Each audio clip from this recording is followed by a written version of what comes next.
raspberries flavor, but the raspberry is sweet and sour. Those are the tastes that are in the raspberry.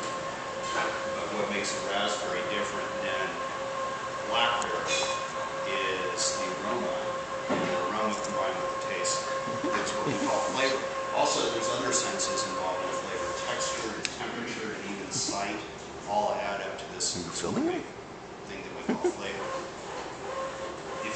You got to start with taste balance, but then you can move into the flavor realm of things by what we like to do is mirror flavors that are present in wine. So if I were to give you a glass of red wine and I said it tastes kind of minty, and you try a sip of it and I'm not really picking up on the mint, but if I give you some food that you can taste the mint in, then you return to the wine, you'll taste the mint in the wine. Tastes generally work opposite of each other. You make the food sweeter, the wine becomes less sweet. You make the food more acidic, the wine becomes less acidic. You add a flavor in the food at a constant flavor, now we're talking about, at a concentration that you can taste. It opens up your perception of that same flavor present in the wine that's at a concentration that initially you couldn't taste. Does that make sense? Well, it's almost the same thing as if you're tasting wine in a group and somebody picks out a flavor and everyone's didn't pick out that flavor initially, but as soon as someone says it, then all of a sudden pick it out. Yeah. It's a mental thing. At least I'm convinced it is.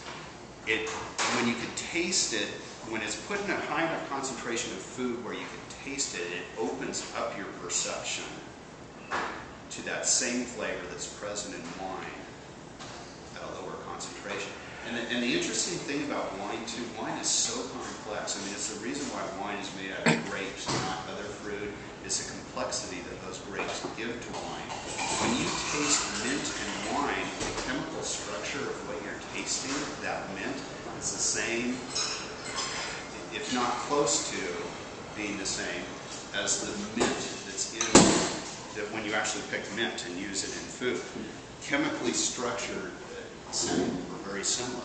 There's so much complexity in wine, so all those different flavors that you pick up in wine are actually chemically the same as, or very similar to the original source flavor, whether it's mint or tobacco or eucalyptus or berry flavors, citrus flavors.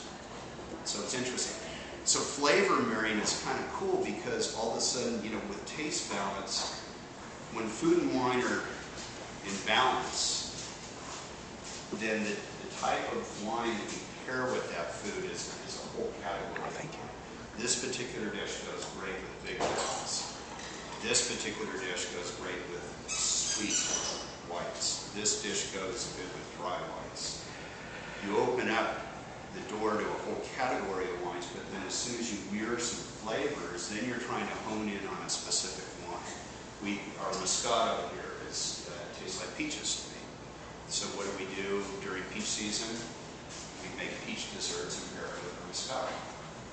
And that's when you get the comments like, oh my gosh, this wine and this food are perfect for each other because we successfully mirrored the flavor.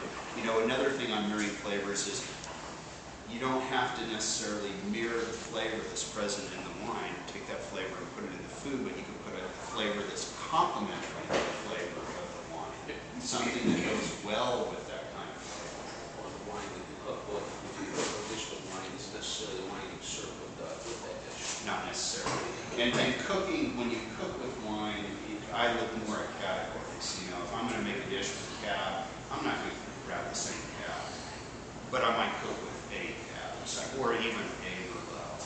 And so much of the complexity is lost in the wine. You cook with it anyway, that using the exact same wine is not important. But this whole complementary flavor thing, you know, if I can think of an example,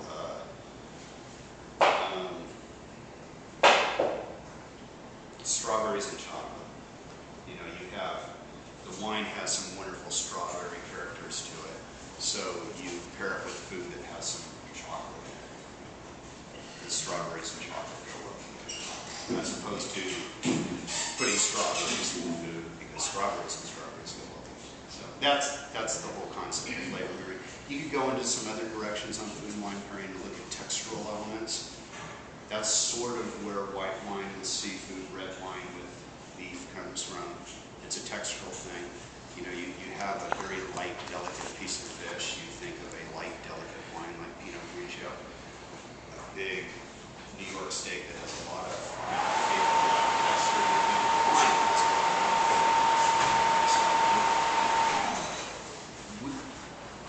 my feeling is the textural elements are less important than taste balance. You've got to start with taste balance.